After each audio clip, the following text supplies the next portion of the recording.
There's nothing like your first Mac. Here's what people online are sharing.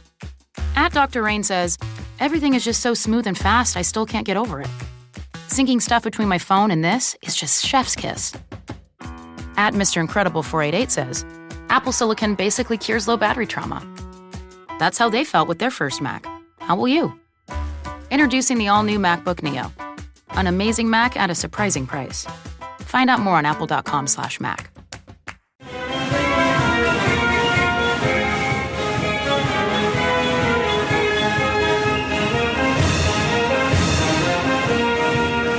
This is the Stone Zone with Roger Stone. People love him and respect him. Roger Stone.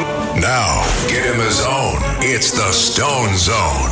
Here's Roger Stone. You are now diving headlong into the deep end of the Stone Zone. After a brief bout of laryngitis, I'm delighted to be back with you with the good news that my good friend General Michael Flynn has now been fully vindicated. Flynn, of course, was questioned by federal agents as part of the Russian collusion hoax in 2017 and later charged with lying to the FBI, charges that were a classic perjury trap set by the deep state operating under the show us the man and we'll show you the crime modus operandi. It's interesting, President Trump once told me that after he was elected in 2016, when he was still president-elect, he went to the White House to meet Barack Obama, his predecessor, and Obama told him, you can have anyone in your cabinet you want, you can appoint anyone to your administration you want. The one person I would recommend that you not appoint is Mike Flynn. The president told me as soon as he left the White House and got back in the car, he called Michael Flynn on his cell phone and asked him to be the national security advisor. Now, Flynn initially pled guilty, but later withdrew that plea, citing pressure from prosecutors who allegedly threatened legal action against his family to coerce him. Internal records and later reviews raised serious questions about the unethical conduct of the investigators and the prosecutors. In fact, the two FBI agents who actually questioned Flynn insisted that he hadn't lied, but they were overruled by Deputy Director Andrew McCabe. Department of Justice ultimately dropped the charges against Flynn, and Flynn was pardoned in 2020. The Department of Justice has now reached a financial settlement with General Flynn, bringing to closure one of the most grotesque miscarriages of justice stemming from the whole Russiagate fiasco. Flynn, who had served as a national security advisor under Trump, had sought $50 million in damages, arguing that he was the victim of a politically motivated prosecution tied to the now thoroughly discredited Russian collusion narrative. Now, while the exact amount of the settlement has not been disclosed, it is believed to be over $1 million, although I don't think money is the point of this. Both sides agreed to dismiss the case permanently once payment is finalized. In a statement, my good friend General Flynn said no amount of money could make up for the damage done to his family, calling the ordeal a brazen attempt to weaponize federal law enforcement against political opponents. His attorney described the agreement as a clear acknowledgement that General Flynn was seriously wrong. The case traces back, of course, to the FBI's fake Crossfire Hurricane investigation, which targeted alleged but false ties between the Trump campaign and Russia. The only real shame here to me is the taxpayers are the one who will be paying this settlement. It should be paid for by those deep state lowlifes who should be held criminally and civilly liable for the actions they have taken to destroy the lives of patriots like General Flynn, Donald Trump, and, well, myself. All of those who claim that Flynn is part of some conspiracy to undermine the president. I see this online, but I don't understand it at all. In fact, the president personally signed the agreement the announcement of an agreement with General Flynn and sent it to him, which shows the high regard that the president has for General Flynn. Now, here's what I will say.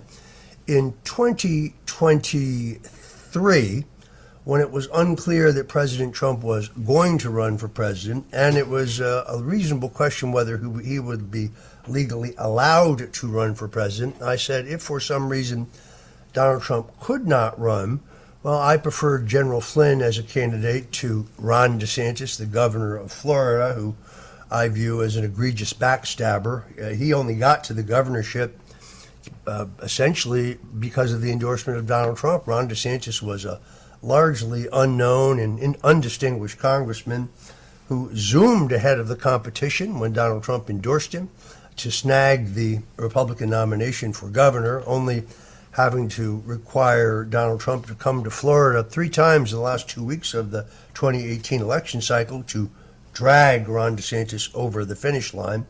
I considered his candidacy an act of disloyalty. He owed his rise to Donald Trump, and then he betrayed him. The other possibility was the globalist Nikki Haley. Yes, I stand by my assessment that Mike Flynn would have been preferable to either one of those, but only in the event that Trump decided not to run. Fortunately, President Trump did run. He ran almost a letter-perfect campaign, and he defied the odds to essentially accomplish the greatest single comeback in American political history.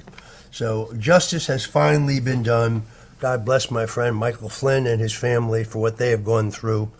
I've been through it myself. It's very hard to understand if you have not really experienced being the targeted of a vengeful federal government with unlimited resources and unlimited legal authority.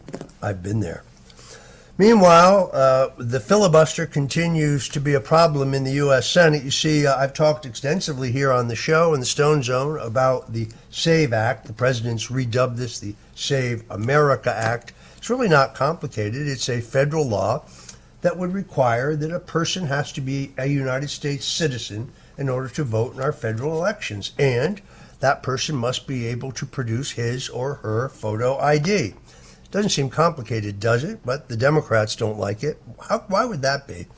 Could it be because they want illegals to vote in our elections? In any event, it has 50 votes in the U.S. Senate, which means theoretically Vice President J.D. Vance could break the tie if it were put up for a vote. But the Senate has a tradition called the filibuster. By the way, it's not a rule, it's not a law, it is a tradition that says that unless 60 senators favor moving any nomination or legislation to the floor, it cannot be considered. Now Senator Ron Johnson from Wisconsin is urging his colleagues to eliminate the filibuster to break this ongoing Department of Homeland Security funding deadlock, as well as the fight over the SAVE Act. Appearing on Fox News, Johnson accused Democrats of refusing to support critical Department of Homeland Security funding, particularly resources for Immigration and Customs Enforcement, or ICE, at a time when the Trump administration has a mandate for mass deportations. The Democrats are obstructing and trying to run down the clock on President Trump's time in office, and thus far, to some extent, they are succeeding. Senator Johnson warned that Republicans cannot afford to play by outdated rules when Democrats have shown every intention of scrapping the filibuster tradition themselves once they regain power. Senator Johnson of Wisconsin laid out a strategy to bypass partisan gridlock by using the reconciliation process, which would allow Republicans to pass critical Department of Homeland Security funding with a simple majority. Senator Johnson's proposal includes securing funding through fiscal year 2029 and preparing additional reconciliation efforts if Democrats continue to stall. If they stall the broader appropriations process, while acknowledging that the filibuster has historically blocked some harmful legislation, Johnson argued that it is now preventing necessary action, including in this case a question of national security. Johnson described the Senate's current rules as broken and increasingly ineffective in the face of partisan resistance. End the filibuster, Senator Johnson argued, would expose the Democrats' hypocrisy and potentially deter them from dismantling the rule when they're back in control. This is essentially a battle for the nation, and it is at hand. Getting rid of the antiquated filibuster will change the trajectory of our nation and show that Republicans are strategically savvy for once. Meanwhile, the FBI is now looking into the case of Congressman Eric Swalwell. You remember him. He was this is a troubling national security story. During the Trump administration, the first term, FBI investigation involving the California Democrat now running for governor and who they ruled last week was allowed to remain on the ballot despite the fact that he does not own a home and does not live in California. You see, when it comes to the California Supreme Court, the rules, the law, none of those things matter. But it is indisputable that federal agents reported directly and compiled records to prove that Swalwell had an affair with a notorious Chinese national spy named Christine Fang, also known as Fang Fang. This potentially compromised the lawmaker who is, I say, attempting to become the next governor of California. Fang Fang reportedly embedded herself in political circles. Let's put it this way. I think Swalwell penetrated her and she penetrated Swalwell's office, which is troublesome because he was on the House Intelligence Committee, where he was able to have classified documents and information. It is about time that we reopen this investigation. She would later die mysteriously in a plane crash. But when she found Swalwell, she hit the jackpot. Intelligence officials have long warned that such tactics are consistent with the Chinese Communist Party's influence operations. Swalwell has acknowledged contact with Fang Fang during his time in the California City Council, but he claimed he severed ties with her after being briefed by the FBI in 2015. That's not true. Fang Fang subsequently fled the country as the investigation and testified, only to later die, as I said, in a plane crash. Despite the seriousness of the allegations, the Justice Department declined to bring any charges, and a House ethics review ended up without taking any action. Now, with federal authorities taking yet another look, justice may actually be served in this situation. Swalwell is, of course, dismissing this renewed scrutiny as politically motivated. But what's really happening is he's no longer above the law. So what the Democrats call revenge and retaliation is really just justice and accountability. It is about time, in my view, that this be done. But in the Trump era, those days of some being above the law and others not is no longer with us.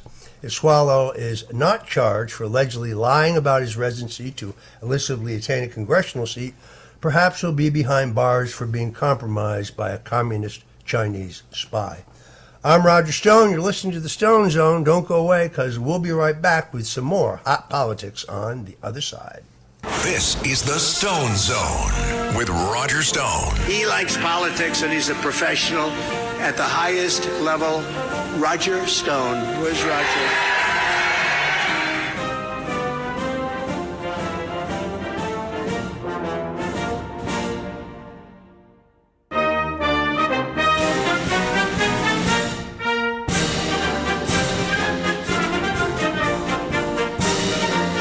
This is the Stone Zone with Roger Stone. Roger Stone, who's a one of the smartest political minds. Roger Stone was persecuted. People forget he's actually a brilliant political analyst. Now, get in the zone. It's the Stone Zone. Here's Roger Stone. Welcome back into the Stone Zone. Well, a very disturbing scene unfolded in Los Angeles this weekend, showing how the radical left wishes to inflict violence and terror on law enforcement. During the so-called No Kings protest in favor of an open borders anarchy, a masked agitator vandalized a federal building with the message, "Kill your local ICE agent," spray-painted. An explicit call to murder federal officers. This incident comes as thousands of demonstrators took to the streets on Saturday, many of whom were pretty laughable, your typical pink-haired leftist freak show you'd come to expect, but others were the extremely dangerous Antifa-style black bloc anarchists bent on bringing an end to America and the capitalist system in general. It's kind of laughable to have the people behind the No Kings movement be the very same people who put Kamala Harris forward as a presidential candidate without a single Democrat primary or caucus voter voting for her. Who is it who anointed a queen in this particular case? According to the Department of Homeland Security, attacks on ICE agents have skyrocketed up more than 1,300% since 2025, along with an alarming surge in death threats. Officials say this wave of hostility is being fueled by inflammatory rhetoric from pro-sanctuary Democrat politicians who want to protect their illegal voting base, and a fake news media that demonizes law enforcement and uses inflammatory rhetoric to describe President Trump and his supporters. ICE responded forcefully, of course, making clear that threats against agents or their families will be prosecuted to the fullest extent of the law. Meanwhile, law enforcement officials on the ground faced an escalating unrest. Police in Los Angeles made at least 74 arrests after protesters refused to disperse, with officers deploying tear gas near a federal detention facility as tensions boiled over. Failure to confront this rhetoric now risks further emboldening dangerous actors while putting American law enforcement directly in harm's way. It's time to initiate a nationwide crackdown against Antifa, and I believe Secretary of the Treasury Scott Bessent and Vice President J.D. Vance will get to the bottom of how much of this violence and how much of this inflammatory pro-violence rhetoric is being paid for with your tax dollars. Tulsi Gabbard indicated over the weekend that she would soon declassify documents that demonstrate that as much as $3 billion, that's right, $3 billion in our tax money was used for the planned re-election of Joe Biden. I'm anxious to see those documents. Despite continuing to show up and protect the traveling public, our TSA agents are still on the job. And the good news, there's finally some relief in sight for the thousands of these airport security workers, thanks to decisive action from President Donald Trump. Border Czar Tom Homan announced that the TSA administration's officers, who've been working without pay for weeks, will begin receiving paychecks as early as Monday or Tuesday at the latest. That would be tomorrow. The move comes after President Trump invoked emergency powers to redirect funding and ensure these essential workers are properly compensated. Homan, who's a good friend of mine and a straight-spoken guy, didn't mince words, calling the situation ridiculous and pointing out the stark contrast between unpaid TSA officers struggling to feed their families and members of Congress who continue collecting paychecks while out of recess. I think this is outrageous. TSA agents who earn an average salary of around $49,000 a year haven't received a full paycheck since mid-February, with no pay at all since the end of the month. Yet Congress, it's about to take a vacation break, continues to get a full paycheck, not to mention free health care and free access to the House and Senate gyms. It's time to end the privileges for our elected and let them operate like every other citizen. My hat's off to President Trump to finally getting these brave and I think extraordinarily hard-working federal officials their pay. I've got to fly tomorrow. My flight is only 45 minutes, but I have to get to the airport 2.5 hours in advance because of the TSA backup. Does that make sense? Not to me. You're listening to The Stone Zone. I'm Roger Stone, and we'll be right back.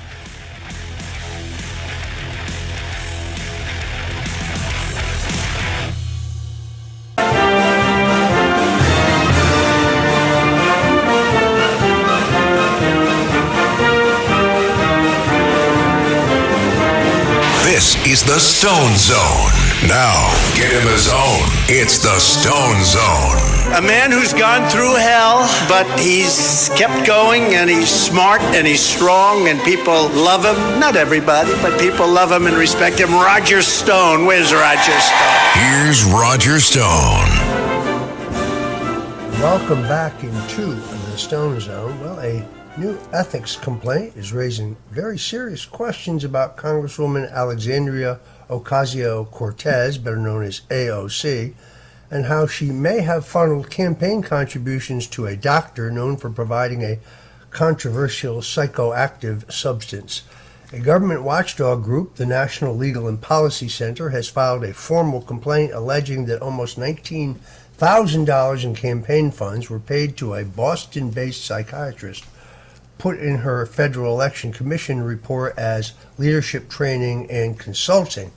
The payments made through 2025 are now under scrutiny over whether they were actually used for personal therapy sessions. According to the complaint, the doctor in question specializes in treating depression, PTSD, and anxiety, and does not seem to be advertising any political consulting or leadership training services.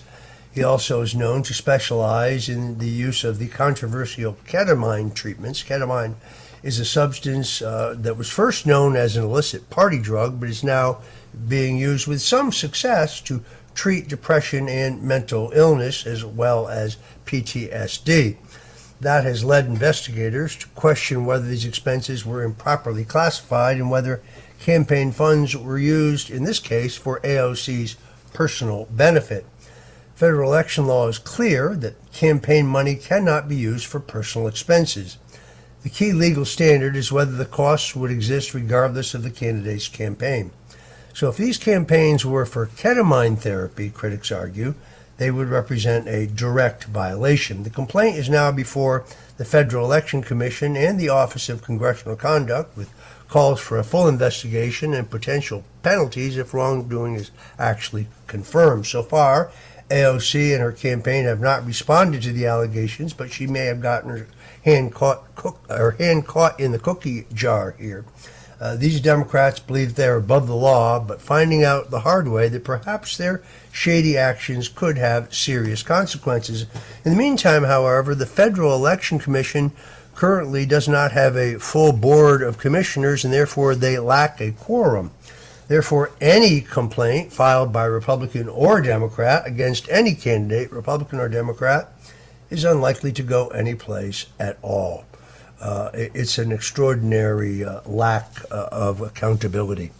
We'll follow this story as it develops. Meanwhile, there's growing signs that President Trump's hardline foreign policy towards Iran is beginning to produce results, despite continued resistance from Tehran. Iran is once again rejecting the U.S. demands as excessive, but behind the rhetoric, the regime appears to be increasingly pressured. President Trump has pointed to great progress in dealing with what he describes as a more reasonable Iranian leadership, suggesting that sustained military and economic pressure is forcing this shift. The administration is making clear that all options remain on the table. Reports indicate U.S. forces, including special operation units, are positioned in the region, while officials are weighing a high-stakes plan to seize Iran's enriched uranium stockpile if Tehran refuses to negotiate in good faith. At the same time, Treasury Secretary Scott Bessent signaled a long-term strategy to reassert control over the vital Strait of Hormuz, a key artery for global energy. Approximately 20% of the world's energy flows through the Straits of Hormuz. Iran, meanwhile, is lashing out due to desperation, launching missile strikes, fueling regional instability, and issuing threats against U.S. forces and allies. But critics of the regime say this escalation actually reflects weakness rather than strength, as sanctions bite and military pressure amounts. Really, not since Richard Nixon was president have we had a president who has used the trifecta of military strength, economic pressure, and diplomacy to move the country's foreign policy forward. Even regional leaders are acknowledging America's new leverage. Egypt's president recently stated that only the United States has the power to bring this conflict to an end, underscoring Washington's dominant position. The broader message is clear. After years of failed appeasement, a strategy rooted in strength is putting Iran on the defensive. For those who don't remember, Donald Trump has said since 1988 that there was no circumstance under which Iran should be allowed to have a nuclear weapon. While challenges remain, the Trump administration's approach is steadily reshaping the balance of power and is forcing Tehran to confront the new reality that their support for terrorism and their pursuit of nuclear weapons will just not be tolerated. Meanwhile, in North Carolina, a major victory for voter integrity. After 7 long years of legal battles, a federal judge has confirmed what most Americans have believed all along, that requiring a voter ID to vote is just common sense and not racist or discriminatory. U.S. District Judge Loretta Biggs, notably an Obama appointee to the bench, has upheld North Carolina's voter ID law, rejecting claims from left-wing activist groups that the measure was designed to somehow suppress minority voters. The ruling reaffirms a 2018 constitutional amendment passed with 55% of North Carolina voters voting yes, making it clear that the will of the people will remain intact without judicial interference getting in the way. Even an Obama judge was forced to acknowledge this case was never really about whether voter ID should exist. That question, she wrote, was settled at the ballot box by the voters. And despite repeated allegations, the court found no evidence whatsoever that there was a discriminatory intent behind requiring a photo ID. In reality, legislation was crafted to ensure access to all voters. IDs are provided free of charge. Multiple forms of identification are accepted under the law, including military IDs and passports, and voters without ID can still cast provisional ballots until they can produce an ID. Still, it took years of litigation, delays, and political games to reach this conclusion, highlighting how aggressively the left has fought against basic election safeguards and how their lawfare taxes just gum up the works, preventing important reforms from ever being implemented. The decision comes as Democrats in Washington continue to block the Save America Act, as we discussed earlier, which would simply require a voter ID and proof of citizenship to vote in a federal election. Policies consistently receive strong bipartisan support among voters. The polls actually showed that support for these measures are in the mid-80s. Why is there a controversy here? This ruling in North Carolina is more than a legal victory. It's a reaffirmation that election integrity measures are both constitutional and necessary. Now, when you combine this with last week's Supreme Court ruling that Election Day means exactly what it says, that votes received by election boards after the election will not be counted, and that votes should all be counted by Election Day, those two simple decisions will go a long way towards solving the election integrity problem in this country. That attempt to label these as voter suppression certainly don't hold up in court, nor do they hold any water with the American people, who soundly reject that nonsense regardless of where they stand, whether they're Republicans or Democrats. Meanwhile, there are alarming warnings that are emerging from Europe's own political institutions as experts say decades of mass migration and failed multicultural policies are pushing the continent towards serious internal conflict. At a conference held in the European Parliament, analysts and lawmakers warn that Europe is facing what could become widespread civil unrest, even civil war, driven by collapsing social cohesion and rising parallel societies. Professor David Betts of King's College in London delivered a blunt assessment, which I read about. He said Europe is on track for major internal conflict as trust between citizens continues to erode.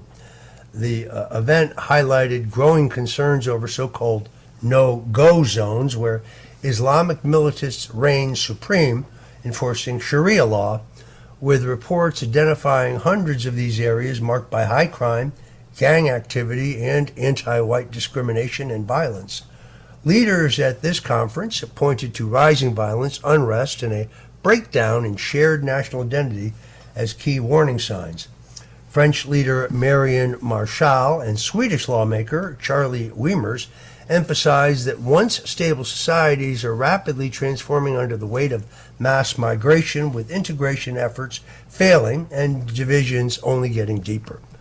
In many areas, newcomers are forming isolated communities with little connection to the broader culture, raising serious questions about long-term stability.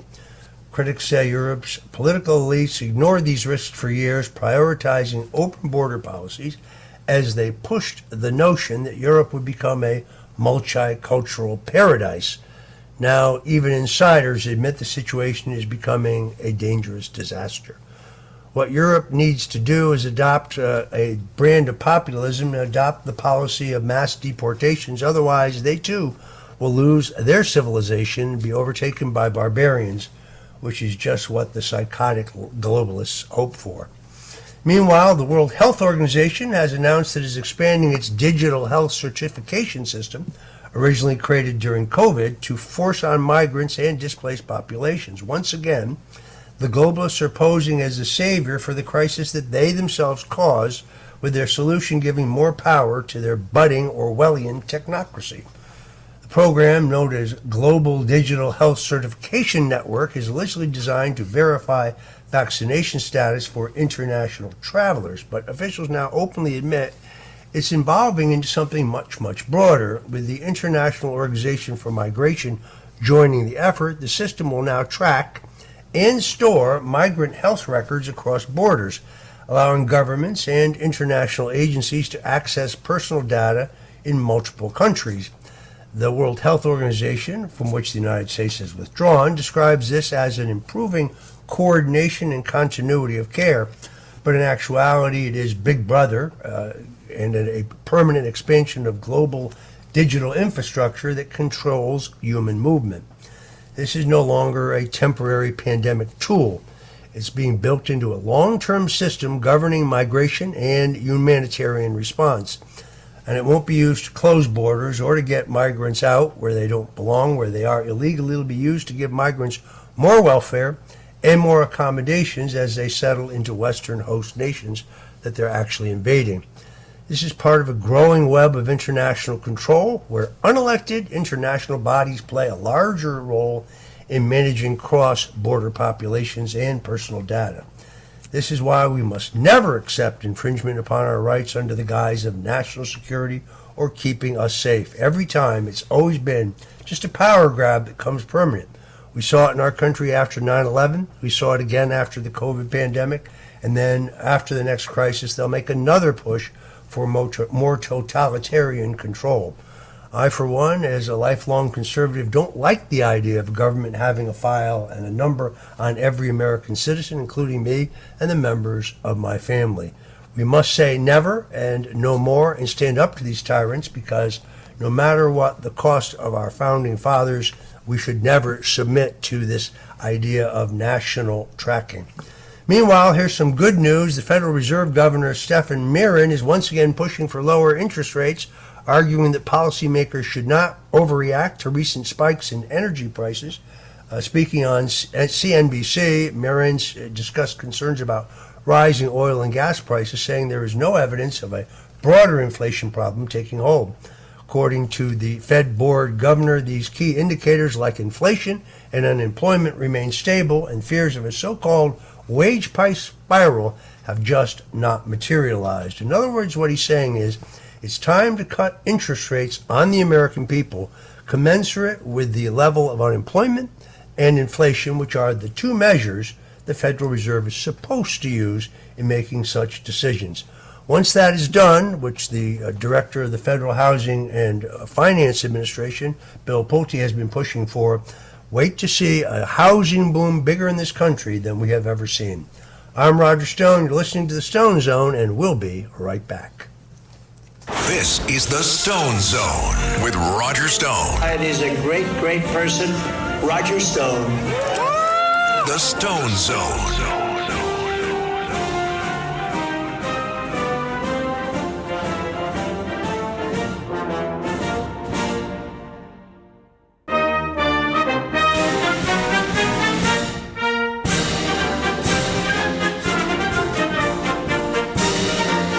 This is the Stone Zone with Roger Stone. Roger Stone, who's a one of the smartest political minds.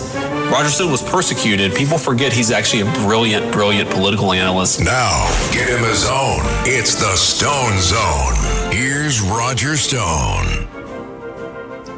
Welcome back into the Stone Zone. Back in 2019, an impeachment effort against President Donald Trump was triggered when a member of the National Security Council named Alexander Vindman coordinated with a member of the National Intelligence Council named Eric Swalwell to fabricate a false claim that President Trump leveraged his power and authority to demand that Ukrainian President Volodymyr Zelensky release information on Joe and Hunter Biden's corrupt financial dealings in Ukraine.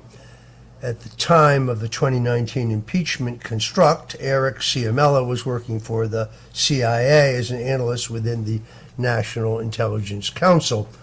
Prior to that, he worked for Senator Adam Schiff, then Congressman Adam Schiff, and guess where he works today? He now works for Senator Adam Schiff. See, before 2019, CIA analysts were allowed to anonymously make claims against political officials. Because of the sensitive information they handled, any allegation of wrongdoing based on intelligence had to be made with their name attached to it. Intelligence Community Inspector General Michael Atkinson changed or modified those rules which permitted Sierra Mella to remain anonymous and make a claim that ultimately led to an impeachment effort. Eric Sierra Mella allegedly fabricated intelligence information, shared it with Congress and the House Permanent Select Committee on Intelligence, also known as the HPSCI, and then, of course, continued to remain anonymous. The House Committee chairman at the time, Adam Schiff, was said to have assisted him. On October 4th, as part of the House impeachment inquiry, Intelligence Community Inspector Atkinson gave closed-door testimony to the House Permanent Select Committee on Intelligence as part of their impeachment investigation. One of the key questions to the Inspector General, Atkinson, surrounded the authority of his office to change the CIA whistleblower rules that permitted this anonymous attack on President Trump. It is worth re-emphasizing that Eric Sierra Mella was both the analyst behind the disputed 2017 intelligence community assessment that Director of the CIA, John Brennan, used in the fake Russian collusion hoax, including it in the president's daily intelligence community assessment. That became the basis for the Russian collusion hoax. It also became the rationale for the spying on President Donald Trump by the FISA court, as well as the impetus for the appointment of a special counsel. In other words, there was no probable cause for the Russian collusion investigation. If Congress, or more importantly the American public, had known that CIA analyst Eric Sierra Mella was both the author of the fraudulent 2016 Steele dossier claim jammed into the president's intelligence community assessment, as well as the later 2019 CIA complaint, it's doubtful that any impeachment effort would have moved forward. But he was allowed to be anonymous, you see. Inside the intelligence community oversight system, the Sierra Mella connection to both IC operations could have been made. His anonymity as a whistleblower served its purposes. The transcript of Inspector General Michael Atkinson's testimony becomes a key document now to release because at its core we know that Atkinson testified that Sierra Mella lied. The Sierra Mella lie is at the heart of the impeachment attempt. Senator, then Congressman Adam Schiff knew that he was doing and how the separation of powers violated his purposes. The executive branch would not easily be able to reach into any legislative branch and extract information. That's why the House Intelligence Committee chairman, impeachment chairman, and now Senator Adam Schiff buried the Atkinson transcript in the vault of the House Intelligence Committee. The committee has now voted to release the Atkinson transcript. So the Department of National Intelligence under Tulsi Gabbard will now walk the unhidden transcript through the declassification process. The fastest way, of course, is through President Trump's office.